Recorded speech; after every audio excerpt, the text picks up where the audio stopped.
and had a huge interception in the end zone in the fourth quarter. After the game, Wentz said, quote, "We're frustrated. I know I'm frustrated. I hate losing." Yeah, right. All right, Acho, do you blame Carson Wentz for the Eagles' loss? Liar. Loves this.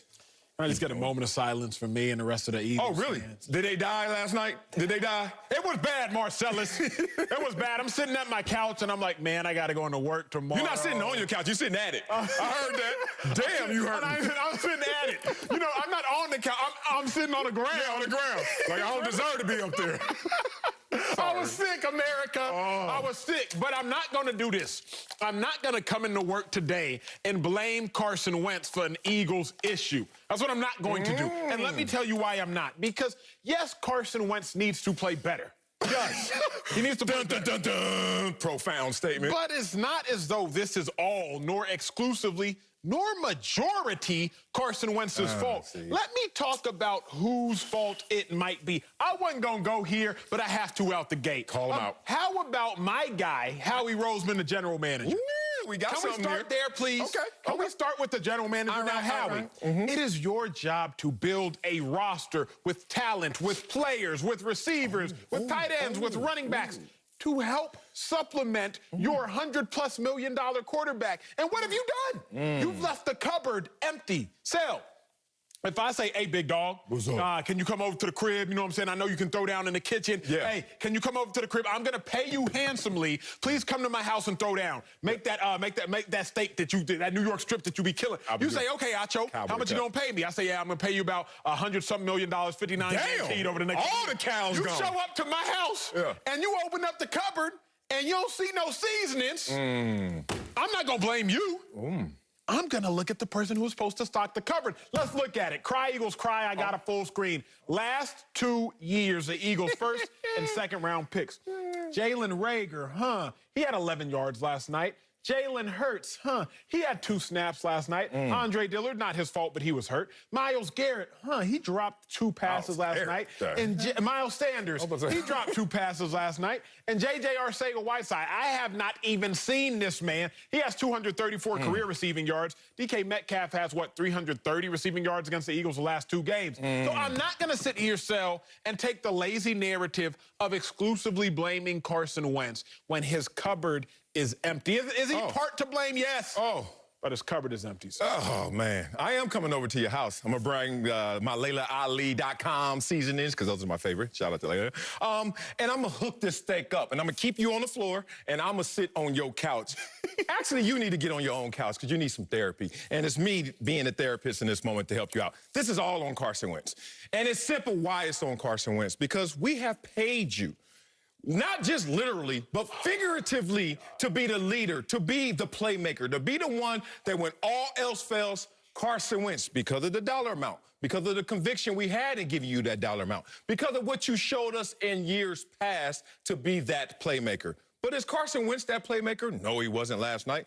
Is he the playmaker consistently? No, he's not been this year. If you really want to dig into it, look in the archives, it's been a year plus of anemic play by your guy, Carson Wentz. What's happened in Philadelphia happens to a lot of places that we say has a bad culture, not a winning culture, teams that are at the bottom. You normalize negative behavior. And what's happened here, while you're on my therapy couch, is this behavior has been normalized by Carson Wentz, which is just play okay or bad, but it's all right because you're stuck with me. I'm going to use Carson Wentz against Carson Wentz, because I know a lot of times you want to talk about all these other players or playmakers he doesn't have. Let's just talk about the same person. Carson Wentz versus Carson Wentz. Full screen time. This is his career on the left. 62% completion percentage. Passing yards, you see it, yards per attempt, passer rating. All I want you to do is look at Carson Wentz in totality versus who Carson Wentz was last night. And as you can see, less of a version of himself that's been lesser than the 2017 version. To get his career numbers, Acho, you even have to factor in what he did last night. You have to factor in everything he's done this year. And all of that considered, he's still less than a lesser standard of who he is. Since he's gotten paid, he has not been the guy that they could count on. So is football the ultimate team sport, yes or no? Yes, it is, and that's why you can place blame on individuals, because it all adds up. That was a very calculated answer. Yes. Football is the ultimate team sport. Let me tell y'all and show y'all an individual who I would probably blame just as much, if not more. Honestly, the last couple games, more. Alshon Jeffrey, Sal. Alshon Jeffrey, you want to know how much money he's making? $15 million cap hit this year. $15 million for Alshon. Now, Alshon has only played the last 4 games, but let's look at yesterday, a play where Carson Wentz gets sacked. And somebody like Marcellus will say, oh, Carson Wentz, another sack. But was it really Carson Wentz's fault? This is a screen. A screen is called, Alshon's at the top, I'm highlighting him. A screen is called versus pressure. This is 6, America. Nothing is worse than having a blitz versus pressure. But Carson Wentz has nowhere to throw the screen. So what happens? He takes a sack. Marcellus will say, oh, Carson Wentz takes another sack. But Alshon, it looks like you the man that's supposed to run the screen right there. Okay, Acho, but that's just one game. One play, too. One play. Oh, can we go to the week before? Cleveland Browns. Alshon Jeffrey, you're 6'5", what, 230 at this point in your career? Former Pro Bowler. I'm throwing you a fade. There's 4 minutes left in the game. We're down by 12. I need you to make a play. You're at the bottom of the screen, highlighted. Alshon, just win. Just win. Do something. But don't get bodied by a 6-foot cornerback because now somebody like Marcellus will come out and say, Carson Wentz, an interception. Those 2 plays I just showed y'all will go down as a sack for Carson Wentz. They'll go down as a pick for Carson Wentz. When in all honesty, that's not on Carson Wentz. That's on his $15 million receiver who also gets paid too. Sal, remember in football, not even in college, in NFL.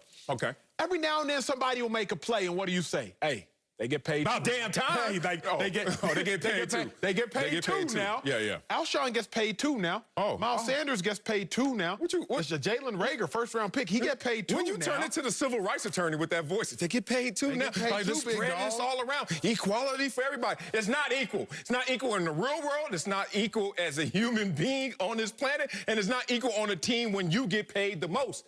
You're going to be held accountable the most. You're going to get the most praise and the most criticism. Look at this. I'm tired of using my words against you because I keep defeating you. Let's come from a different perspective. What did Brian Griese say post-game? What's wrong with Carson Wentz? Confidence. He's shot. And I told you this early in the season. Everyone thought it was a hot take. You laughed at me. I told you, I've been there before when all of a sudden you're not believing in everything you do. How do I know his confidence is shot beyond Brian Griese's words on Monday Night Football? Is the fact that if you look at him and his performances, this year the average passer rating in the NFL is 93. The average, Acho, everybody considered average 93. How many times has Carson Wentz had a 93 passer rating this year? Just guess. You're on the floor still until you can get this right. I know it's not one. Not a single damn time this year. He's not even average. Let's go to the Pro Football rankings, and they're talking about in quarterbacks. You know who's ranked number 30? Carson Wentz. You know who's ranked number 27 that just got benched? Nick Foles. Nick Foles is being assessed and evaluated, playing better at the position, the same position he just got benched playing. And now Carson Wentz is in a situation where all you're doing is you're going out there and deflecting. You're talking about all these players, and he doesn't have weapons. Look at this receiving core last night. Greg Ward had the most snaps. Jalen Rager, first rounder. Alshon Jeffrey, second rounder, used to be a beast. I don't know what he's doing now. Travis Fulgham played himself into a conversation of being a beast. And you got Hightower, who's a fifth rounder. That's who you had out there. You had injuries. That is what you're bragging about? Hold on. I'm bragging about this. That is what you're bragging about? I'm bragging in perspective to someone who says he has no one to throw to. You got a first rounder, you got a second rounder, you got 2 other rounders. You got guys. But when you are the quarterback, can I say this? When you are the quarterback who has the highest look at your face. Who has the highest rate of inaccuracy of all quarterbacks? Don't do this, Sal. That's when you have a problem. He can't hit anybody, no matter who that person is. You were drafted in the second round, correct? Yes, sir. But if I put you out on the field, I'm not expecting you to get a sack. I'm not going to go back and go, wait, well, Sal was drafted in the second round. But how long? That's what you're doing with Alshon Jeffrey. Marcellus Wiley, Alshon Jeffrey been hurt the last 2 years. Do not claim his draft status as though he is actual help. I've said this before to you. I've said this to y'all. If there can be addition by subtraction, what can there be? Subtraction by addition. Subtraction by addition. It sounds good. I don't know if it's true. Travis Fulgham, Marcellus Wiley, he was leading the NFL for 5 weeks, from week 4 to week 8. That means he's a guy. Then what happened after the bye week? But he's a guy. What happened after the bye week? Alshon Jeffrey came back. Yeah, the ashes of Alshon. The ashes of him. Alshon Jeffrey returned, and since then, Travis Fulgham, the player leading the NFL in receiving yards for 5 weeks. Travis Fulgham has 34 yards since Alshon Jeffrey came back. Now I know what you're saying. Wait, Acho, if everybody knew Fulgham was good, why are the Eagles even playing Alshon Jeffrey? Because you play who you pay. And Alshon Jeffrey makes more in one game. Including Carson Wentz. In one game than Travis Fulgham makes all season. So I'm not going to sit here and blame exclusively So why don't you Carson follow Wentz. the money train all the way to the guy who gets paid the most? If you want to stop right at Alshon, he makes more than Fulgham. Good. But who makes more than him? Who makes more than Alshon? You know it's Carson Wentz, big dog. Look, he has 10 games but giveaways, 2 more than anybody else in the league at the position. 17-20-1. Losing quarterback since 2018. Stop making this about player versus player or this year versus Carson Wentz in his 2017 year. This dude has been in decline, bro. When you going to acknowledge it? I'm not saying that he's not currently declining. What I am saying is